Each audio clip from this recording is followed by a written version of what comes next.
Tulad nung sinasabi ni Pangulong Marcos Jr., parang pikon na pikon siya kasi nagdemanda. Si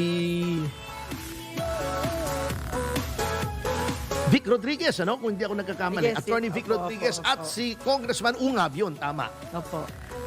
Nga pala, oo. Ito ay tungkol sa di umano'y blanco ng GAA. Bago napikon si Mr. Marcos, sabi niya nung in-interview siya, pag tinatanong niya, paano pag pinigil ng Korte Suprema, kasi may prayer for TRO yung petisyon ni Attorney Rodriguez at ni Congressman Ungab. Sabi niya, we will shut down the government. Sasarahan natin ang gobyerno. Di ba gusto naman nila yan? Yan ang gusto nila sa destabilization nila. Uy, grabe.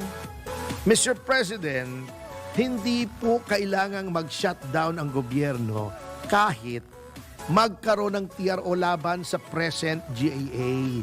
Kasi sa ilalim po ng saligang batas, kung if for any reason hindi mapatupad ang bagong budget, deemed reenacted, ibig sabihin parang ginawang batas ulit without any positive act on the part of either Congress or the Executive. Kasi ang gumagawa ng batas yung mga Kongreso, pinipirmahan ng Pangulo. Wala na pong gagawin by operation of law ay reenacted yung dating budget. Anong ibig sabihin? Yung pondo para sa lahat ng departamento ay gagamitin pa rin. Yung dating budget. Yung mga pangsweldo, gagamitin pa rin. And better yet, yung pagtanggal ng subsidy ng PhilHealth, hindi mawawala. Yung AKAP, mawawala. Yung mga questionable. Yun po ang mangyayari. Hindi po mag-grind to a halt. Hindi po titirik. Hindi po titigil ang gobyerno. Tuloy-tuloy po. Kung sino man pong nagpayo sa inyo na Ituloy pa rin. yung gobyerno ay titigil, magsha-shutdown, kutusan nyo po. Kasi mali po. Lumalabas pong hindi nyo alam ang workings ng government. My goodness. At hindi po porket kine-question po ang budget, destabilization na po yun.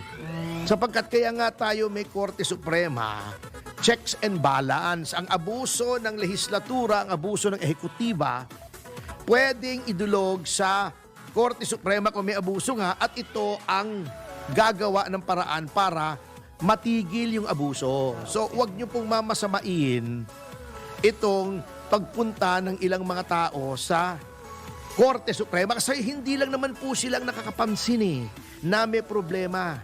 Even si Frank Trilon, sinasabi niya, bagamat mahirap questionin, may problema yung budget. Ang dami pong nakakapansin. Si dating speaker, Pantaleon Alvarez, sinasabi niya, may problema. Problema talaga. Ito. Ngayon, nagalit si Pangulong Marcos. I did not see any blanks in the damned bill. Di ba sabi niya? Medyo nagmura pa, galit talaga pong wala kayong makikitang blanks dun sa enrolled bill, Mr. President. Kasi the damned problem is not in the damned enrolled bill. It is in the damned BICAM. It's in the damned technical working group na pagkagaling sa technical working group at may blanks ay niratify ng both chambers. At pagka-ratify, may technical working group na nag-fill up ng blanks bago dalhin sa inyo. Yun po ang issue, hindi naman na pumirma kayo in blank. Wala po nagsasabing pumirma kayo in blank. Di ba, pinagtatanggol ko pa nga kayo, sabi ko, in fairness to the President, wala talaga siyang makikitang blank. Baka hindi lamang niya alam na finil upan at yung pag-fill up sa pakiwari ng iba ay unauthorized. So, undue delegation of legislative powers. Kasi pag from the BICAM, pag binalik po yan for ratification sa both houses, dapat po yan kumpleto.